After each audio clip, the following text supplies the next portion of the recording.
साथ में ये भी मैं आपको बता दूं कि हुजूर पाक सल्लल्लाहु ताला अलैहि वसल्लम की मीलाद की खुशी क्या ये कुरान और हदीस से साबित है भी कि नहीं है, क्योंकि अभी ये 10 दिन बचे हैं 12वीं शरीफ को। एक बात कान खोल करके सुन ले, मैं कुरान और हदीस की दलाइल की तरफ आता हूं बाद में, लेकिन एक बात वजाहत के साथ कहता हूं। हुजूर पाक सल्लल्लाहु ताला अलैहि वसल्लम की विलादत बासआदत 12 रबीउल अव्वल शरीफ को हुई। असह रिवायात और अरजह रिवायात के मुताबिक हर साल हुजूर की विलादत की खुशी हम 12 रबीउल अव्वल को ही मनाएंगे, अगरचे किसी और की तरफ से, डिपार्टमेंट की तरफ से या पुलिस वालों की तरफ से जुलूस किसी और भी दिन निकलता हो, 12 रबीउल अव्वल को 12वीं ही होगी। हुजूर पाक सल्लल्लाहु ताला अलैहि वसल्लम की विलादत 12 रबीउल अव्वल शरीफ को हुई और ये कयामत तक डेट बदली नहीं जाएगी इंशाअल्लाह। और जो कुरान और हदीस की बात मैं अर्ज कर रहा हूं, सबसे बड़ी बात तो ये है, आप रसूल पाक सल्लल्लाहु अलैहि वसल्लम को खुदा समझते हैं या खुदा का रसूल समझते हैं? खुदा का रसूल समझते हैं तो फिर मीलाद मनाओ, इसलिए कि खुदा की मीलाद नहीं हो सकती। खुदा की मीलाद नहीं हो सकती क्योंकि अल्लाह के बारे में अकीदा क्या है हमारा? लम यलिद वलम यूलद, वो ना किसी से पैदा हुआ ना उससे कोई पैदा होगा। अल्लाह किसी से पैदा नहीं हुआ और अल्लाह के पैदा होने की कोई तारीख नहीं बनाई जा सकती, उसकी मीलाद नहीं हो सकती। और रसूल पैदा हुए हैं 12 रबीउल अव्वल शरीफ को। आपकी माँ भी है और आपके बाप भी हैं और आपसे भी लोग, आपसे भी बच्चे पैदा हुए हुजूर पाक सल्लल्लाहु अलैहि वसल्लम से। तो हम पूरी दुनिया में हुजूर की मीलाद मना करके शिर्क को तोड़ने वाला अमल करते हैं, शिर्क को तोड़ने वाला अमल करते हैं। कोई हमारी तरफ जो शिर्क का फतवा देता है उसे कान खोलकर सुन लेना चाहिए। मीलाद मनाकर हम बताते हैं हम मोहम्मद अरबी सल्लल्लाहु अलैहि वसल्लम को खुदा नहीं समझते बल्कि खुदा का रसूल समझते हैं। अगर खुदा समझते या खुदा के बराबर समझते तो हुजूर की मीलाद कभी नहीं मनाते, क्योंकि अल्लाह की मीलाद नहीं मनाई जाती तो हम रसूल की भी मीलाद नहीं मनाते। दोनों को अगर बराबर समझते, नहीं, हम सुन्नियों का अकीदा ये है, मैं मानता हूं अक्ल वालो मेरा मोहम्मद खुदा नहीं है, मगर दिलों में ये नक्श कर लो कि वो खुदा से जुदा नहीं है। यह हमारा है। रसूल करीम सल्लल्लाहु ताला अलैहि वसल्लम की मीलाद मनाना शिर्क को तोड़ने वाला अमल है, शिर्क को खत्म करने वाला अमल है। और आपको एक बात ये भी बता दूं, हुजूर अकरम सल्लल्लाहु ताला अलैहि वसल्लम की विलादत जिस दिन हुई थी पूरी कायनात में बहुत कुछ तब्दीलियां आई थी, जो सही रिवायात में मौजूद हैं। बहुत तब्दीलियां आई थी। अरब उस वक्त जो रेगजार था, सहरा था, सब्जा देने लग गया, बारिशें बराबर होने लग गई। अरब में आज भी बारिश नहीं होती है, साल में 2-4 बार बारिश के कतरात गिर गए, अलग बात है। मौसम बाज़ाब्ता जैसे बारिश का यहाँ होता है नहीं होता। लेकिन जिस साल हुजूर पाक सल्लल्लाहु अलैहि वसल्लम की विलादत होने वाली, अरब में सब्जे उगने लग गए हैं या बारिश होने लग गई है। और उस साल जो हालात की तब्दीली थी, मुल्क शाम में एक नदी जो सूख चुकी थी वो अचानक जारी हो गई, पानी भर आया। और एक नदी जो हमेशा बहती वो अचानक सूख गई।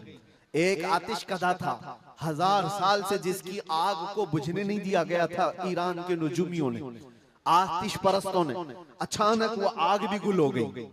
एक ही दिन में सब चीजें हो रही हैं। और कायनात में ये जो बड़ी बड़ी तब्दीलियां हुई थी, उस दिन एक और तब्दीली, बुत सारे औंधे मुंह गिरे हुए थे। जो 12 रबीउल अव्वल शरीफ का दिन था, ये सही रिवायात से मैं बता रहा हूं, बुत औंधे मुंह गिरे हुए। लेकिन एक बहुत बड़ा मसला हुआ था जिसकी तरफ इमाम अहले सुन्नत फाजिल बरेलवी रहमतुल्लाह ताला अलैह अपने शेर में इशारा करते हुए फरमाते हैं, क्या एक बहुत बड़ी तब्दीली ये हुई थी कि मुल्क फारस का जो बादशाह है किसरा, उसका किला इतना मजबूत था कि उसकी हिफाजत के लिए 1 लाख फौजी खड़े रहते थे, सिर्फ किले की हिफाजत के लिए। और वो किला इतना मजबूत कि उनका दावा था, उनका चैलेंज था कि इसको कोई तोड़ नहीं सकता, इसको मिटा नहीं सकता। लेकिन 12वीं शरीफ का दिन या सुबह के वक्त अचानक किले के अंदर जलजला आया और दीवार फट गई। और ऐसी फटी कि उसमें से एक आदमी जा सकता है, आ सकता है। आज भी वो शक शुदा दीवार के साथ किला मौजूद है इराक में। जिसको क़िलातुल किसरा कहा जाता है आज भी। अब आप अंदाजा करें 2000 साल से वो किला आज तक मौजूद है, तो उस वक्त कितना मजबूत रहा होगा। उस वक्त किले के अंदर जलजला आया और तख्त उलट गया, दीवार में दरार पड़ गई, वो दरार आज भी मौजूद है। बादशाह हैरान और परेशान। दूसरे दिन सारे नजूमियों को बुलाया गया और पूछा गया कि ये क्या माजरा है कि इतना मजबूत किला कैसे ये टूट गया, या इसकी दीवार में शगाफ कैसे आ गई है। तो सारे नजूमियों ने अपने इल्म के मुताबिक जो नतीजा निकाला, बादशाह से कहा दर हकीकत ये जलजला आम जलजला नहीं है, ये तेरी दीवार का टूट जाना ये आम सी बात नहीं है। हमारा इल्म ये बता रहा है कि इस रूए जमीन पर अल्लाह का कोई नबी पैदा हुआ है जो तेरी सल्तनत को खत्म करने वाला है। एक बच्चा अरब में ऐसा आया है, आई नई हुकूमत, सिक्का नया चलेगा, आलम में रंग बदला, सुबह शबे विलादत। उस दिन जो हुआ था उसको इमाम अहले सुन्नत क्यों फरमाते हैं, वो एक दिन की बात है ना। हुजूर की विलादत हुई, फारस के किले में क्या हुआ, जलजला आया। हुजूर की विलादत इधर मक्का में हुई और मुल्क फारस में जलजला आया और किले के अंदर दरार आई। अब सुनो, आला हजरत कहते हैं हश्र तक डालेंगे हम पैदाइश मौला की धूम, यानी कयामत तक हम रसूलुल्लाह की मिलाद का जिक्र धूमधाम से मनाएंगे। इसका असर क्या होगा, फारस में तो देखा था किले में जलजला आ गया था, हुजूर के पैदाइश के जिक्र से ही किला हिल गया था। अब हम जब जिक्र करेंगे मिसले फारस नजद के किले गिराते जाएंगे, मिसले फारस नजद के किले गिराते जाएंगे। आज जिन लोगों के किले गिरते हैं या हिलते हैं वो जिक्र मुस्तफा से ही गिरते हैं, लेकिन उसका हमें कुछ असर नहीं होना चाहिए। खाक हो जाएं अदू जलकर मगर हम तो रजा, दम में जब तक दम है जिक्र उनका सुनाते जाएंगे। अजीजा ने गिरामे वक़ार, मैं बहुत छोटे से वक्त के लिए आपके पास आया हूं, लेकिन एक अजीम मैसेज देकर के कि मिलाद मुस्तफा सल्लल्लाहु अलैहि वसल्लम के मौके पर सारे सुन्नियों को यह चाहिए कि सिर्फ झंडे लगाने और कुमकुमे लगाने और बड़े बड़े नारे लगाने से ही ईद मिलादुन नबी का आप एहतमाम नहीं कर रहे हो, बल्कि हर सुन्नी आशिक रसूल को चाहिए कि वो इस मौसम में नहीं बल्कि पूरी जिंदगी उसकी है, लेकिन इस मौसम में खास तौर पर अपने नबी पाक सल्लल्लाहु अलैहि वसल्लम की सीरत तो पढ़ ले, मेरे आका सल्लल्लाहु अलैहि वसल्लम की बायोग्राफी मालूम हो जाए, हुजूर पाक की जिंदगी को समझ जाएगा। तो मेरे अजीजों, ये हवाओं के झोंकों से उसका कभी कुछ बाल बेका नहीं हो सकता। जो नबी पाक सल्लल्लाहु अलैहि वसल्लम को पढ़ा हुआ है वो तूफानों और आंधियों में अपना मजहब नहीं बदल सकता, वो लोगों की लालच पर अपना दीन का सौदा नहीं कर सकता। ये वही लोग हैं जो दीन के सौदा करते हैं जिन्होंने अपने नबी को नहीं पढ़ा। हुजूर पाक सल्लल्लाहु अलैहि वसल्लम को जिन आंखों ने एक बार देखा है वो सहाबा की जिंदगी तो देख लें, उनको खोलते हुए तेल में भी डाल दिया गया, मगर दामन मुस्तफा से हाथ हटाना तो दूर की बात है, जुबान पर लफ्ज लाना भी उन्होंने कभी गवारा नहीं किया। जानते हो, 3 भाई थे, ये कलयुगी में एक हिकायत लिखी हुई है, 3 सगे भाई थे, एक ईसाई बादशाह ने गिरफ्तार कर लिया। तीनों जवान थे, 20 से 30 साल के बीच में, और बादशाह ने कैद करके उनको सबसे पहले क्या कहा, तुम अपना दीन बदल लो, धर्म परिवर्तन कर लो, मोहम्मद अरबी सल्लल्लाहु अलैहि वसल्लम के जो कसीदे गाते हो छोड़ दो। लेकिन देखो, याद रखो, उसमें से जब बादशाह ने ये बात रखी तो उन्होंने कहा नहीं, हमारा दीन इतना सस्ता नहीं है कि हम तुम्हारी कैद में आते ही बदल डाले। उसने कहा अगर तुम बदल लोगे तो मैं तुम्हें अपने वजारत में, सिपाहियों में बड़े मनसब पर रखूंगा। नहीं माना, ठुकराया। बादशाह ने क्या कहा, इसकी सजा तुम्हें भुगतने के लिए तैयार रहनी होगी। तैयार। बहुत बड़े एक कढ़ाई में तेल को लाकर खोलते हुए तेल में उसमें से सबसे बड़े भाई को डालने का हुक्म दिया। बादशाह ने जैसे हुक्म दिया, जल्लाद आया और उन 3 भाइयों में से एक को उठाया और खोलते हुए तेल में डाल दिया। अंदाजा करो, मोमबत्ती पर अगर तुम्हारी उंगली भी लग जाए ना तो चमड़ी जल करके निकल आएगी, और पता नहीं कितने दिन तक इसकी जलन आपको होती रहे। लेकिन एक पकते हुए तेल में डाला जा रहा है, डाल दिया, जिस्म पूरा चरमरा गया। थोड़ी देर गुजरी, 2 भाई और मौजूद, दूसरे को बुलाया गया, देखा तुम्हारे भाई का हश्र क्या हुआ है, तुम अगर बादशाह की पेशकश को कबूल कर लो तो शायद तुम्हारी जान बच सकती है। दूसरे ने मुस्कुराया और कहा, वही शायद उनकी ही जुबान थी जो बरेली से यूं आती है, जिंदगी ये नहीं किसी की किसी के लिए, जिंदगी है नबी की नबी के लिए। मेरे बड़े भाई को जलाने के बाद अब तो तुमने और भी मुश्किल कर दिया है फैसला।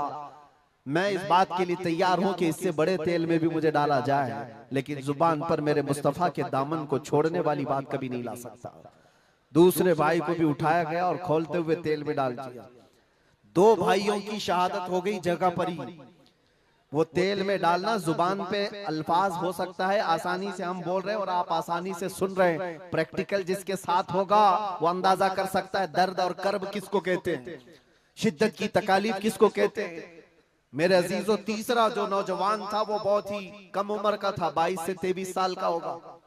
बादशाह का जो वजीर वहां पर था उसने देख करके बादशाह से कहा, इस लड़के को मेरे हवाले कर दीजिए, मैं इसको बदल करके लाऊंगा, मेरा चैलेंज है। क्यों, जान इसकी भी ले लेंगे, मैं इसको बदल करके लाऊंगा। इतने मजबूत लोग कैसे हो सकते हैं अरब के कि खोलते हुए तेल में इनके भाइयों को डाला गया तब भी ये बदल नहीं रहे।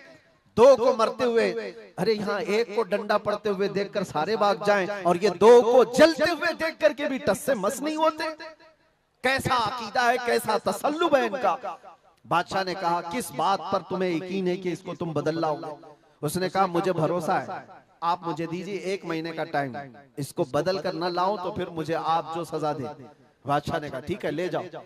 तीसरे को खोलते हुए तेल में डालने की बजाय बादशाह ने अपने वजीर के हवाले कर दिया। और दुनिया देखो मेरे अजीजों, याद रखो आशिकाने मुस्तफा से 2 इम्तिहान हर जमाने में होते रहेंगे, आज भी हो रहे हैं और होते रहेंगे। पहला इम्तिहान, मौत से डरा करके तुम्हारा दीन छीन लिया जाएगा, मौत से डरा करके ये हो जाएगा वो हो जाएगा, तुम्हें ये कर दिया जाएगा वो कर दिया जाएगा। मौत का डर, खौफ तुम्हारे कदमों में डगमगाहट लाने के लिए लाया जाता है। अगर मौत से नहीं डरता कोई आदमी तो उसके साथ दूसरा पैंतरा क्या खेला जाता है। ये दुनिया का दस्तूर है, हमेशा से जब देखती है दुनिया के ये मौत से डरता नहीं है तो फिर इसको औरत और दौलत की लालच से खरीदने की कोशिश की जाती है।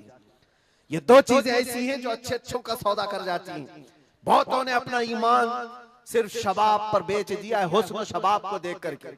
औरतों के दिल दादा हुए या दौलत के दिल फरेब हो गए और उन्होंने अपना दीन का सौदा कर लिया है।